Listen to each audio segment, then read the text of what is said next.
All right, Webbs, we're back live. So, sorry about that, folks at home. I don't know what's going on tonight. My computer just crashed dead in the middle of our feed. I apologize for that, but we're back live now, and hopefully we'll be able to finish what we started. There you are, Webbs. You're back up. You're not a question mark anymore. So, we were getting into the whole Dave Cone thing. You were going on a rant, and right in the middle of that rant, boom, everything crashed. So, let's talk about David Cone again and what a moron David Cone really is. Oh, I just think Cone is in a never-ending quest to be recognized as smart. So, little knowledge is always dangerous. And when you start saying things like adding the DH to the National League is going to add 15 jobs, you sort of lose your credibility. So maybe you should take the advice my wife gives me, which is talk less. Okay. Yes. When in doubt, shut up. Because in music we have a saying: silence is a sound, and sometimes it's a powerful sound. But when you just go on and on and on, I know that the games have become more difficult to watch. None more difficult than a 4-hour and 29-minute game that the Mets played against the Phillies today.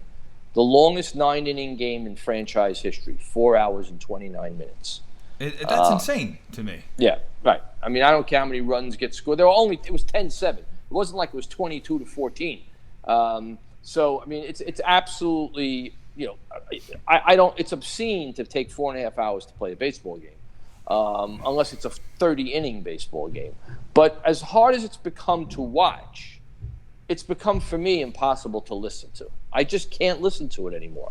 It's like first of all, there's never any silence. Nobody ever pauses. And in the end, 9 times out of 10, guys are circling back to themselves with every story they're telling.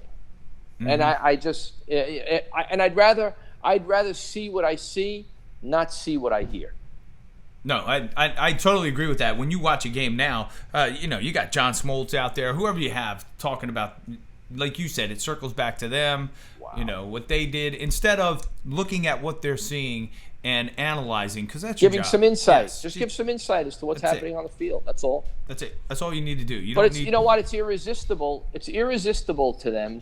And the play-by-play guys are such enablers that they feed them these softballs that all of a sudden now we're telling tales about 1984 and 87, and it's just tedious. It's not why I tune in. Yeah. So Victor Coco jumped on. He's like, who will win the wild card? And I think we talked about this last week, but I'm going to reiterate my I think the Nationals and the Cubs, and I think that's it. I think that's what's going to happen. So yeah, I mean, too many dominoes have to fall for the Mets to have a chance. So I don't think I mean, anything could happen. There's only 20 games left, but I think the Cubs are going to hold on. I don't love the Cubs, but I think they'll hold on, and the Nationals as well. Yeah, and in the American League, you got the A's. I think they're going to make it, and maybe the Twins or the Indians. Who's winning the Central Division right now? I think the Twins, right? Aren't the Twins in front? Yeah, I think so.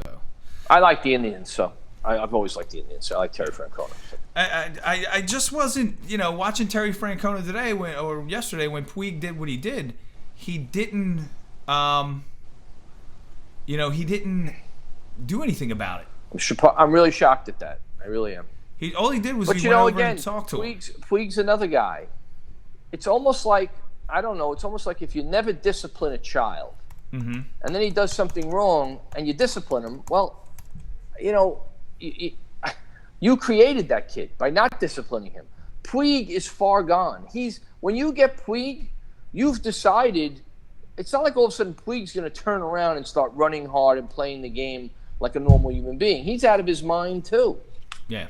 Because teams have let him be out. That's why he'll wind up playing for 11 teams in his career.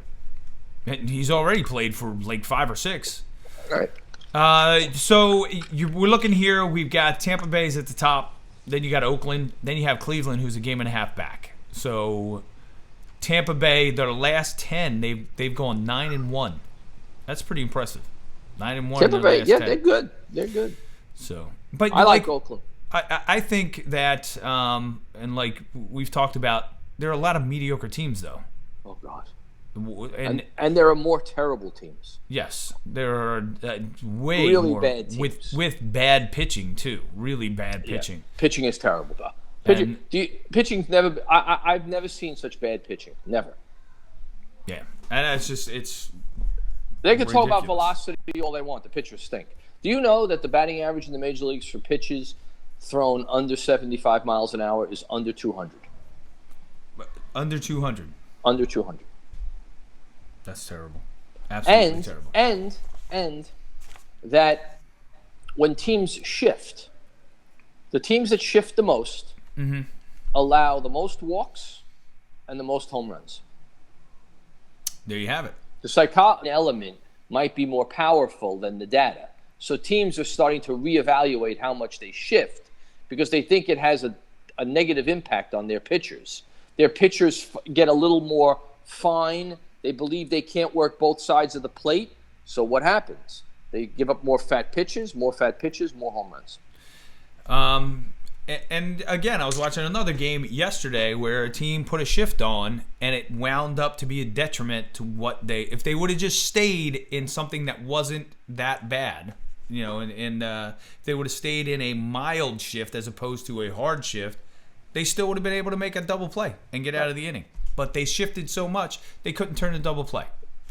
So, I don't know if game on the line, World Series game on the line, I don't know if I would have the fortitude to take three guys and put them on one side of the field. Yeah. I don't know if game I on the could line? do that. With I the just game don't on the know. line? Right. Check this out. I don't know if you can read that, but it says Chicago Cubs Minor League Manual. I found this the other day in the look at this thing. It was a manual that they gave us. Look how many pages. On paper. Yeah, on paper. And I'll just read you some of the things that were in this manual. Defensive cutoff and relays. And then it would break it down into each specific situation. Double to left center field, runner on first and scoring. Right? Possible third to right center field, no one on. Right? Sure double to right field, no one on.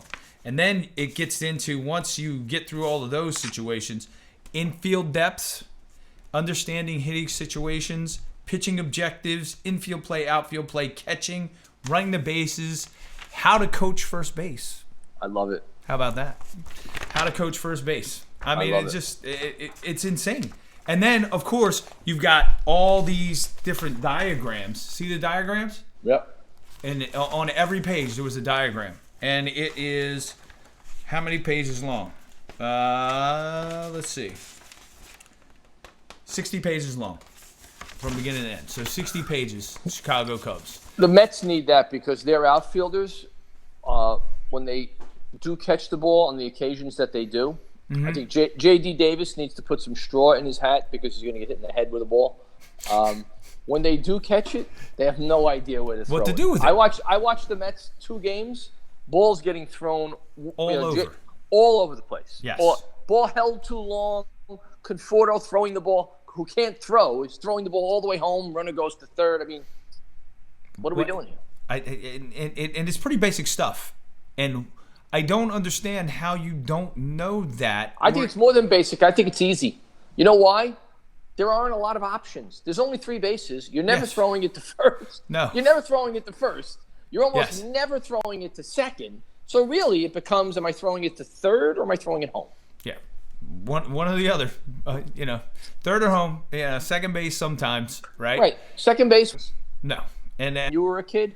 How many infielders catch the ball from the outfield with their back to the plate?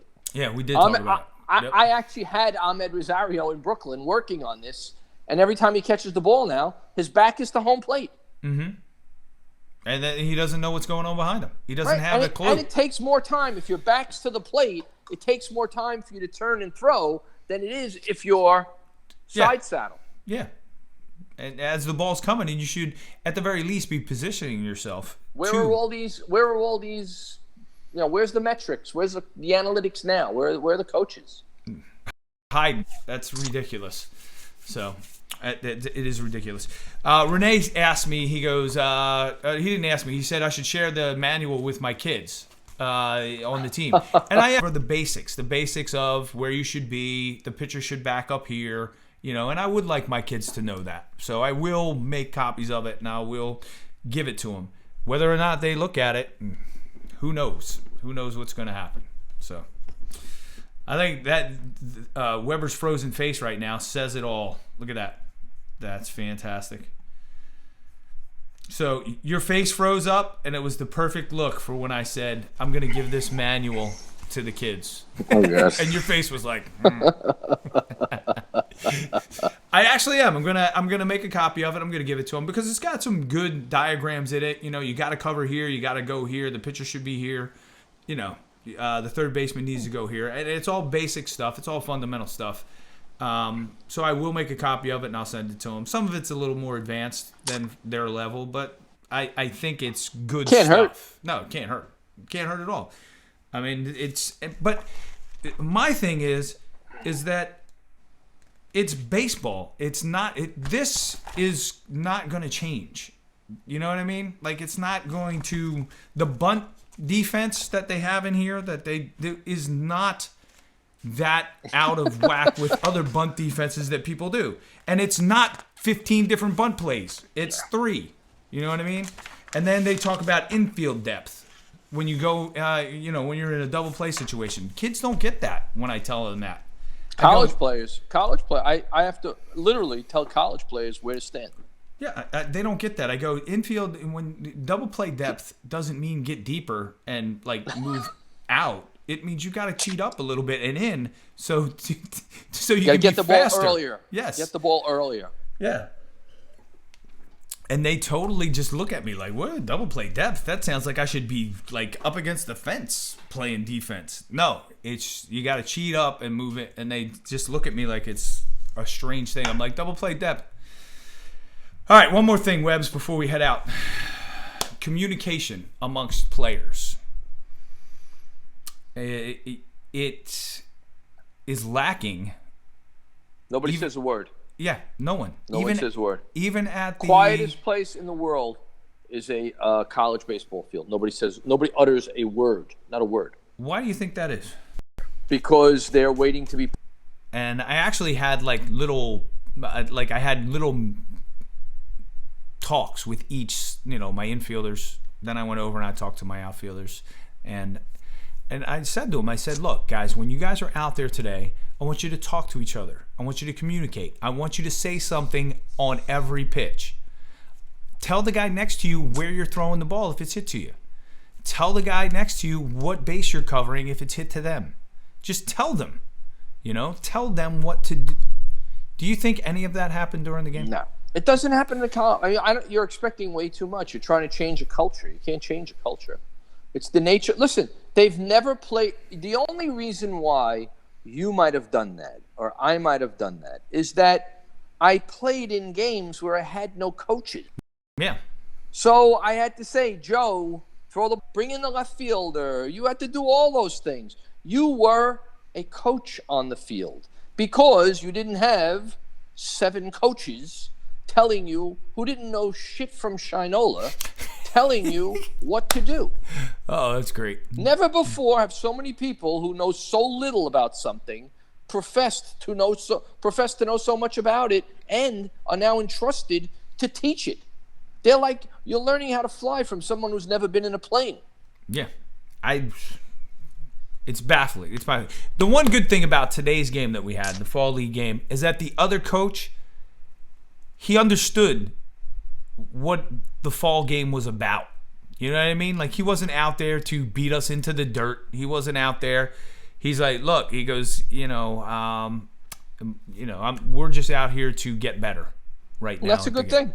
And we had in between innings because he would coach third base and our dugout's right there, and I sit right there at the entrance of the dugout, and he's standing 5 feet from me, and we had a lot of good conversation about, the fall is just about, working on the fundamentals, getting better.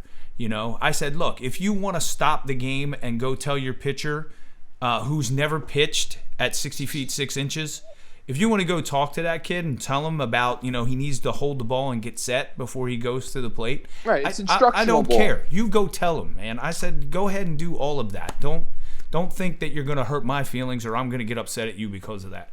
That's what this is for. We need to get these kids ready for this level.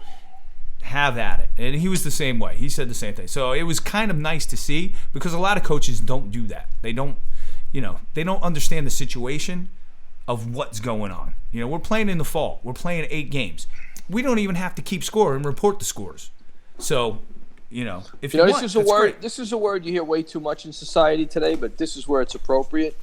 Coaching, mentoring, teaching, all that stuff is about empowering. If you're not empowering your players, if you're not making them more capable of acting on their own and acting without instruction, then you're not doing a good job yet, and your aim is misdirected, and you're wasting your time. I get that. I absolutely get that. All right, let me bring Tommy Weber back one more time. He just faded out one last time. Let's reconnect one last time, and we'll say goodnight.